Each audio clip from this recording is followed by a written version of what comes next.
ఓం శక్తి. గురువడి శరణం, తిరువడి శరణం.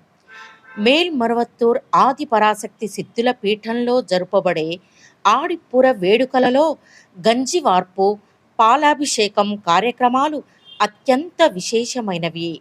దీని గురించి అమ్మ చెప్పిన దైవవాక్కు ద్వారా మనకు తెలిసింది. ఇది ఒక సాధారణ కోవెల ఉత్సవం కాదు. మానవ హృదయాన్ని పవిత్రం చేసే ఉత్సవం. భూమిని ప్రకృతి సంపదతో వర్ధిల్లజేసే ఉత్సవం. ప్రకృతి శోభను రూపొందించి మానవులను ఒకటిగా చేర్చే ఉత్సవం. పాప కర్మలను మన్ను నుండి, మానవుల హృదయాల నుండి తీసివేసి సదాలోచనలను అనుగ్రహింపజేసే గొప్ప ఉత్సవం. అవతార మహాదైవం మొట్టమొదటగా సిద్ధుల పీఠంలో జరిపించి ఇచ్చిన మొదటి ఉత్సవం ఇది. ప్రజల యొక్క ఉత్సవం. కలిసి వచ్చిన వారంతా ప్రయోజనం పొందే ఆధ్యాత్మిక ఉత్సవం. నేల యొక్క సారాన్ని, బలాన్ని పెంచే ఉత్సవం.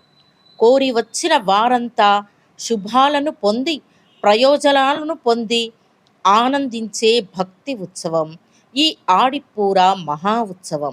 కావున భక్తులందరూ మేల్మరువత్తూర్కి విచ్చేసి ఈ ఆడిపూర వేడుకలలో పాల్గొని ఆ అమ్మవారి అనుగ్రహాన్ని పొందండి.